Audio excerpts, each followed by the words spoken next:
예, 청와대와 김무성 대표 간의 갈등이 이제 다른 양상을 좀 보이고 있습니다. 새누리당 안쪽으로 들어가는 모양새인데요.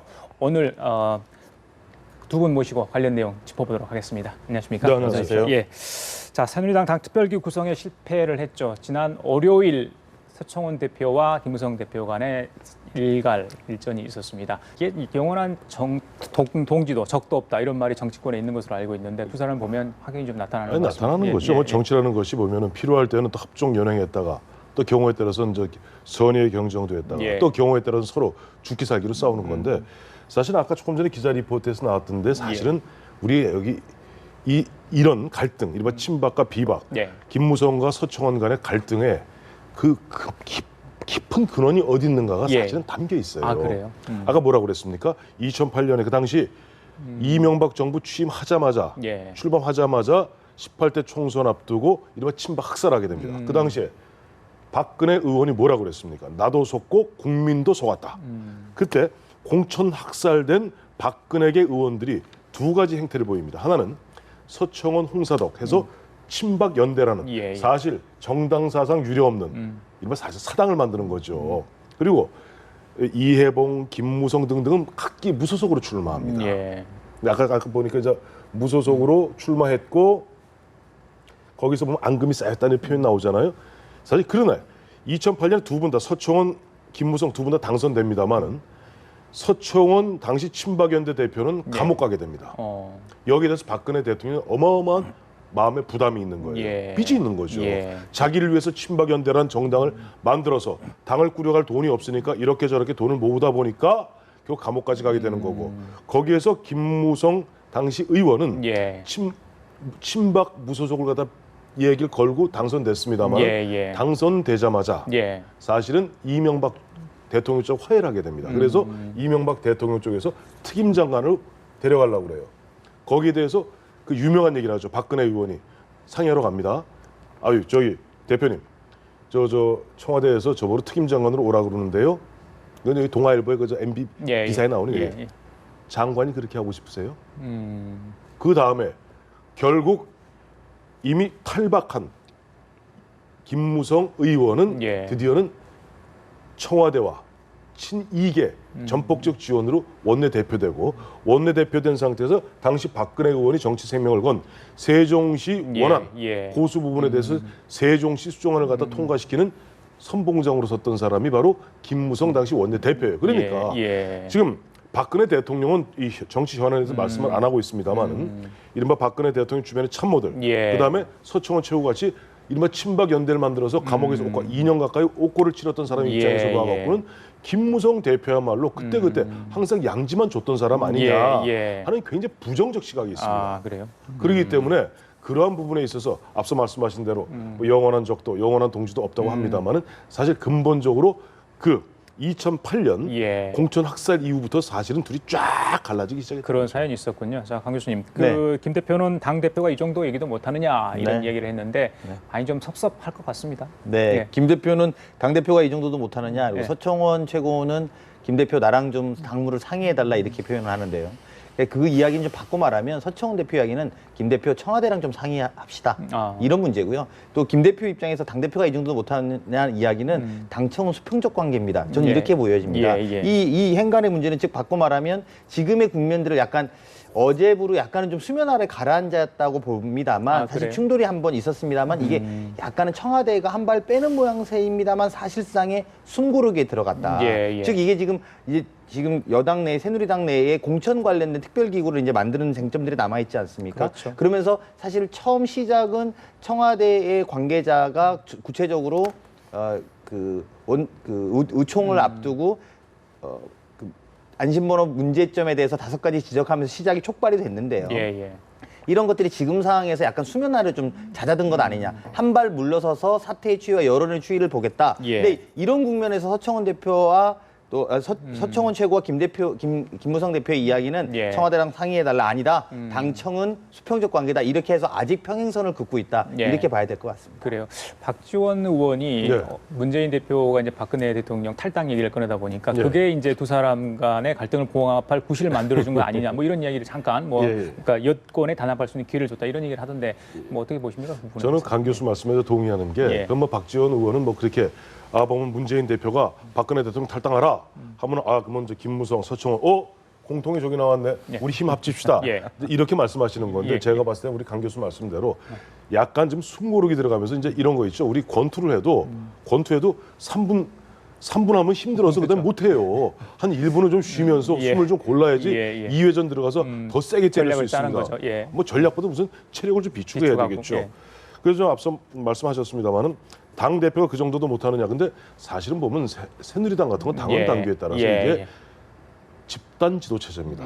근데 마침 이번 추석 연휴 기간 중에 보면 어떻게 보면 개개 의원들 가장 민감한 예. 그와 같은 뭐 오픈 프라이머리니 안심 번원이 이런 예. 굉장히 민감한 사항을 놓고 최고위원들하고 이런 반구 상의함도 없이 가서 청와대 현기환 수석만 살짝 이틀 전에 만나서 일방적으로 통보하고 했다 그러니까 김무성 대표는 당 대표가 그 정도도 못하느냐. 예. 그 정도 하시면 안 됩니다. 왜냐하니까 그거는 과거 예. 김영삼, 김대중 같은 제왕적 총재 시절에 예. 제왕적 총재 시절에 제왕적 총재가 하는 것이지 어쨌든 집권당에 대통령도 있고 예. 대통령 그 이전에 예. 여러 최고위원들이 보면 눈을 번히 뜨고 있는데 거기서 일방적으로 그런 식으로 예. 야당 대표 그것도 야당에서 당론으로 정해져 있는 것도 아니잖아요. 혁신안 통과는 되었습니다만은 예. 안심번호라는 게 예, 예.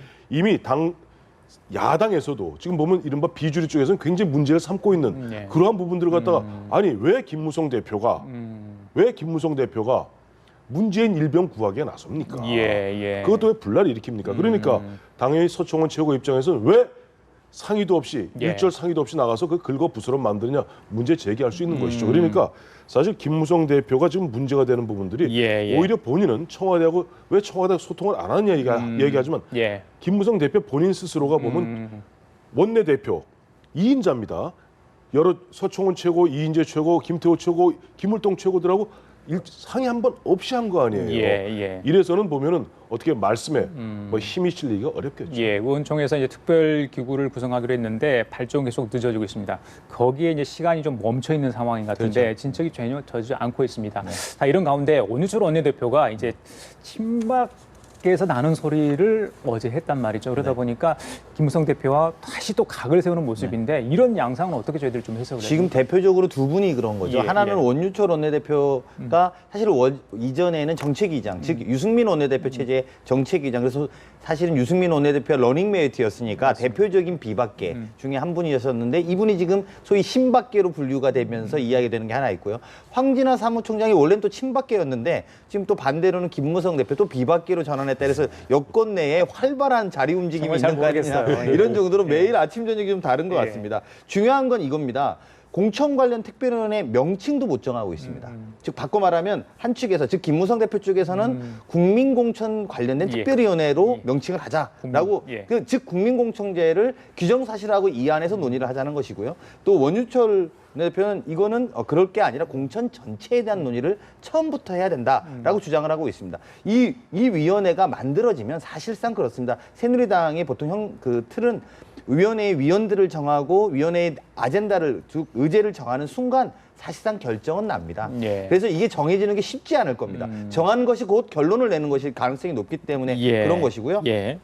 원유철 원내대표 입장에서는 이 특별위원회는 최고위원이 했던 것이다 이런 주장을 하고 있는 거고요. 예, 예. 김무성 대표 입장에서는 공천 관련된 거 원래 공천심사위원장을 사무총장이 겸임하게 돼 있거든요. 보통 예, 예. 여야가 막론하고 그런 경우가 보통 그냥 관례적으로 그런데요. 예. 그 공천심사위원은 사무총장이 해야 되니까 공천 관련 기구로 예. 사무총장이 위원장을 해야 된다. 이런 것들이 쟁점이 돼 있습니다. 예. 하지만 이제 결론적으로 이 문제가 쉽사리 정리되지는 않을 것이다. 즉 수면 아래 한숨 고르기 그리고 예. 아침 저녁으로 바뀌는 친박과 신박들, 비박들의 이 관계들 속에서 예. 이것들이 좀 쉽게 정해지지는 않을 것이고 예. 현재 여권의 권력투쟁, 즉 공천투쟁은 아직도 진행 중이다. 이렇게 봐야 될 것 같습니다. 예, 알겠습니다. 야권 얘기 좀 해보겠습니다. 자, 새정치민주연합 지난번에 재신임 됐는데 사실 그 뒤에 앙금이랄까 뒤끝이 계속 남아 있어요. 그런데 지금 이제 통합 전대론 이야기가 좀 천천히 나오지 않습니까? 빅 텐트론까지 이야기되고 있는데 통합 행동 뭐 중도 모임이라고 할 수도 있겠지만 그분들이 계속해서 이야기를 좀 하고 있는데 이게 과연 문재인 대표를 흔들긴가? 자, 어떻게 보십니까? 지금 양상에 대해서는. 흔들기죠. 예. 결론부터 말씀은 흔들긴 게 빅 텐트론이라는 것은 예.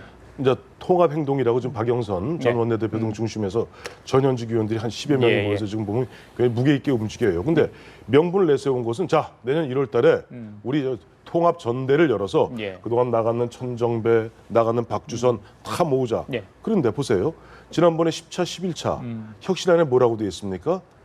복당 금지한다. 네. 나간 사람, 탈당한 사람 절대 못 들어오게 한다. 예. 자, 이거 그거 갖다가 문재인 대표 중심으로 그거 통과시켜 놓고 이제 다시 바로 나와서 그거가 전혀 상반되고 모순되는 빅 텐트론을 이야기하게 되면은 예. 그것을 받아들이는 순간 문재인 대표의 여태까지 1차부터 11차까지 혁신하는 이른바 근거가 무너지게 돼요. 무너지게 되는 그러니까 지금 보면은 박영선, 김부겸 이런 분들이 좀 중심이 되어 있는 예, 통합 행동에서 거기다 보면 이제 손학규 전 대표까지 모셔와서 뭐 하자 예, 이런 식으로 일단 모양은 좋습니다. 이거는 그 밑에 깔려 있는 정신적 배경이 뭐냐니까 예. 문재인 대표 당신이 이른바 혁신위를 통해서 지난 5월부터 시작해서 9월까지 했던 그 혁신위 11차례에 걸친 혁신위 안 예. 그것의 가장 근본은 뭐냐니까 예. 어떻게 보면 이렇게 저렇게 떨어져 나간 사람들 갖다 다 뺄 거 빼고 예. 어떻게 보면 총 소수 정예로 경쟁력을 강화시킨다는 부분인데 예. 정반대되는 얘기는 그동안 탈당됐고 뭐 그다음에 복당하고 당에서 탈당했던 사람들 당에 예, 욕한 예. 사람들 예. 이걸 다 버리 이른바 빅 텐트 큰 텐트를 쳐서 예. 모으자. 그러다 보니까 최재성 전 사무총장 현 보면 본부장이죠. 그 최재성 본부장이 뭐라고 그래? 겨울에 텐트 치면 얼어 죽습니다. 예. 겨울엔 텐트 치는 거 아니에요. 예, 겨울에. 천정배 의원 같은 경우는 새집을 제한다고. 그러니까 저도 그 예, 말에 동의하는 게 예. 일단은요. 일단 나가면 각자 경쟁을 하세요. 선의의 경쟁을 하고 물론 이렇게 제가 말씀드리면 이런 얘기할 겁니다. 아니 호남 같은 데서는 모르겠어도 서울에서 그러면 자 노무현당, 김대중당, 뭐 무슨 당 야당이 분열되면 결국 새누리당만 좋은 일 시키는 거 아니냐. 관악을에서 보지 않았느냐. 예. 정동영 따로 나오고 그다음에 정태호 따로 나가니까 결국 예. 보면 오신환이 되지 않았느냐라고 예. 얘기할지 모르겠습니다만 예. 야당의 모든 정당의 최종 목표가 뭡니까? 집권입니다. 예. 2017년 집권하기 위해서는 예를 들어서 2016년 낸 총선에서 예. 보면 그렇게 보면 늘 뭐 통합이라는 명분에 누더기 할 예, 것이 아니라 예. 보면 경우에 따라서 그런 고통도 겪어야 돼요. 그렇지 아니하고 예를 들어서 나중에 다 빅 텐트 치다가 결국 예. 야권 통합하다가 2012년에 예. 그 당시 통합지 못하고 야권 통합에서 뭔 좋은 꼴을 봤습니까? 예, 전 그래서 그런 부분에 있어서 좀 박영선 예. 전 원내대표 박영선 의원이 말씀하시는 빅 텐트론이 예. 명분에서는 맞는 것 같습니다만은 예. 그 물밑에는 앞서 말씀하신 대로 현재 문재인 대표를 중심으로 한 친노, 예. 친노의 어떤 당무 운영 방안을 갖다가 패권주의로 몰면서 예. 약간 무력화시키려는 예. 그런 어떤 뭐랄까 전략적 복선도 깔려 있다. 저는 그렇게 예. 보고 있습니다. 지금 뭐 각계에서 이제 새 규합을 아마 할 텐데 어떻게 움직일 것인지 합칠까 말까 이런 거 야권 재편의 움직임이 이제 사실 나타날 건데 구체되겠죠. 자, 이게 어느 정도 이제 총선 시기를 앞두고 어느 정도 구체화될지 그 시기는 어떻게 예상을 하세요? 야권 재편은 아마 끊임없이 시도될 겁니다. 그래요? 본질은 총선 승리에 대한 확신이 없기 때문에 생기는 겁니다. 그러니까 지금 나오고 있는 통합행동이라는 분들이 사실은 영남 지역이거나 수도권의 중진들, 즉 이 당의 허리가 되는 분들입니다. 지금 1차전이 야권 권력투쟁 스키 공천 싸움의 1차전이 친노와 호남의 어떤 대결 구도였다면 예. 지금 전면에 나서고 있는 분은 수도권과 영남 지역이란 말입니다. 이 부분에 주목해야 될 게 있습니다. 예. 첫 번째는 그리고 두 번째는 그 계층으로 보면 원로 그룹들이 재신임 때 재신임을 그러니까 재신임을 철회해달라고 요청을 했다면 예. 지금은 약간 중간 리더 그룹들이 나섰다는 겁니다. 예. 요 두 가지 지점에 이제 해야 되는 거고 세 번째 예. 주목해야 되는 것은 문재인 대표가 4년 전에 소위 빅텐트론으로 이 새정치민주연합에 들어와서 국회의원이 되고 대선 주자가 됐습니다. 예. 즉 바꿔 말하면 빅텐트론의 명분을 문재인 대표가 거부하기 또한 쉽지는 않습니다. 예. 그렇게 해서 그때 당시 혁신과 통합이라고 하는 그 당시에 뭐 친노그룹이라고 하더라도 예. 그런 그룹들이 함께 하면서 이게 좀 소위 총선에서 승리를 끌어내고 대선 후보까지 본인이 가셨기 때문에 예. 이 문제를 쉽게 생각할 수 없을 것이고요. 다만 이제 이 비주류 통합행동에 대해서도 좀 지적해야 되는 것은 예. 사실은 자칫하면 그러니까 최재성 본부장이 이야기하는 것처럼 그만 좀 흔들어라라고 하는 지점은 그러면 그 다음이 누구냐? 문재인 대표가 아니라 좋다 그러면 빅텐트는 누구냐? 그러면 김한길이냐? 박영선이냐? 다 이전 책임이 있는 분들이란 말이죠. 근데 이 부분에 대한 답 또한 내야 된다라는 딜레마가 있습니다. 그래서 사실은 문재인 대표도 입지가 없지만 이 통합연대 형제 입지가 없다. 이 돌파구를 찾아내지 못하고 더군다나 야권의 지지율을 획득하지 못하면 총선 승리가 어려운 한 계속 이 문제는 갈 것이다. 2008년만 해도 잠깐 생각해 보면 당시에 박상천 대표가 이끄는 민주당과 통합을 했는데요. 당시에 대통합 민주당이 서울에서 한나라당과 1대1로 대결 구도에서 2,000표, 3,000표가 부족하다고 당시 손학규 대표에게 매일 통합을 하라고 그래서 사실 50대 50에 지분 통합을 했습니다. 그러니까 즉 바꿔 말하면 총선 승리가 수도권에서 이기기 어렵다면 문재인 대표는 계속 이 문제에 시달릴 수밖에 없다. 이렇게 보여집니다. 쉽지 않은 얘기네요. 자, 김무성 대표, 문재인 대표였는데 19대 대선 주자 지지도 아까는 위해서 저희들이 한번 살펴보고 가야죠. 요즘 총선 시기가 다가오면서 이거 살펴보는 게 좀 재미가 있더라고요. 재미가 쏠쏠해요. 자, 여야 대학의 대선 주자 지지도인데요. 이게 뭐 9월 29일부터 10월 2일 전국 만 19세 이상 남녀 2,000명을 대상으로 시작한 겁니다. 좀 보니까요. 약간 지난주보다 좀 떨어졌어요. 김무성 대표하고 문재인 대표. 근데 김무성 대표가 여전히 1위거든요. 근데 지난주 상황 보면 김무성 대표가 약간 좀 떨어질까 이런 생각도 해보는데 그대로 유지를 하고 있습니다. 이런 부분은 어떻게 보십니까? 근데 여기서 이제 우리 여론조사 읽는 법을 제가 한번 알려드릴게요. 제가 마침 그래도 대학원에서 조사반 법률을 전공했거든요. 여기 보시면 응답률을 잘 보셔야 됩니다. 자동 응답은 5%, 전화 면접은 18.7%. 그러니까 얼추하면 10% 정도. 그러니까 전화 100통을 걸면 10명이 답한다는 거예요. 나머지 100통을 걸면은 90명은 끊습니다. 그 답한 10명 중에서 21%예요. 정확히 얘기하면은 100명 중에 2명이 지금 김무성 대표, 100명 중에 1.7명이 문재인 대표, 그다음에 100명 중에 1.2명이 박원순 시장에게 지금 보낸다. 그러니까 큰 트렌드에 대해서는 그렇지만은 앞서 요즘 김무성 대표 뭐 아버지 친일 논란도 있고 지금 보면 거기다 이렇게 좀 보면 박근혜 대통령도 두들겨 맞고 있으면 좀 쫙 떨어져야 될 텐데 문재인 지금 대표도 보면 좀 안에 내용에 시달리면 쫙 떨어져야 될 텐데 박원순 지금 아들 문제 때문에 쫙 안 떨어지죠. 안 떨어진 이유는 뭐냐 하니까 응답률에 그 답이 있는 거예요. 그래요? 자, 생각해 보세요. 우리가 보면은 전화 왔을 때 그래 줄창 끝까지 이야기 듣고 인내심을 갖고 전화 ALS에 응답을 하거나 그 응답자의 인터뷰어에 그 한 2분 동안 답하는 사람은 그 웬만큼 자기의 정치적 지향점이 뚜렷하지 않은 사람은 그렇다면 지지도 1, 2% 가지고 일희일비할 필요는 없겠네요. 제 말씀 바로 그거예요. 그 일희할 바가 아니라는 것이 이미 저렇게 저는 김무성을 지지합니다. 문재인을 지지합니다. 안철수 김문수를 지지합니다. 응답하는 사람은 전체 전화 받는 100명 중에 10명이 채 안 된다는 거예요. 그러니까 이 사람들이 이미 강력한 당성, 각 후보자에 대한 충성도가 있는 사람이기 때문에 웬만해서는 변하지 않는다는 얘기죠. 알겠습니다. 자, 마지막 하나 더 지금 시간이 많지 않기 때문에 선거구 획정 문제 10월 13일 뭐 얼마 남지도 않았습니다. 지금 계속해서 연기되고 내일 아마 회의를 다시 연다고 합니다. 246명이 아마 될 것으로 보이는데 그 플러스 알파 이제 농어촌 지역구로 어떻게 조정하는가 문제인데 해답 있으십니까? 혹시? 해답이요? 해답은 있습니다. 비례대표 줄이면 됩니다. 간단해요. 지금 보면 246에 54거든요. 그래서 300석 돼 있습니다. 근데 지금 이게 복잡해지는 게 만약에 지난해 헌법 헌재에서 위원 결정을 내리지 않았더라면 간단한데 지금 3대 1에서 2대 1로 줄여라 이렇게 돼 있는 거 아닙니까? 그러다 보니까 이게 굉장히 매트릭스가 방정식이 복잡해졌는데 지역구를 13석만 늘리면 아무 문제 없이 싹 돼. 물론 그렇게 되면 뭐라고 그러겠어요? 사람들이 이건 기득권 지키기다 국회의원들의 이야기하겠습니다만은 국회의원들 오늘 당장 오늘 3,000명 상경 투쟁한다고 그러죠? 뭐 여야 할 거 없어요. 농어촌 해당 거기서 한 3,000명이 아마 여의도에 가서 아마 농성을 하고 아마 시위를 할 것 같은데. 야당이 가장 민감하게 좀 반응하는 것 같아요. 농어촌 비례대표 줄이는 문제. 어떻게? 그러니까 비례대표 줄이는 거 야당이 좀 민감한 거고 농어촌 문제는 여야가 사실 합의가 된 지점인데요. 사실 이 본질은 저는 이게 뭐 아까 황태수 평론가님은 비례대표 줄이면 된다고 하지만 이건 이제 그런 해법들이 다르기 때문에 평행선을 가는 거거든요. 저는 이 대목에서는 선거구 획정에다 힘을 좀 주고 싶습니다. 소신 갖고 눈치 보지 말고 정치권에 이 눈치 보지 않고 좀 결정을 했으면 좋겠습니다. 정치권의 결정은 어쨌든 합의와 타협으로 될 수밖에 없는데 이 정치권들도 그런 소위 말하는 압박을 하지 말아야 될 것이고 선거구 획정회가 정치인들을 배제하고 만들어진 만큼 소신 갖고 할 수 있는 힘이 좀 생겼으면 하는 바람입니다. 자, 지금까지 황태순 평론가 강훈식 교수였습니다. 말씀 잘 들었습니다. 감사합니다.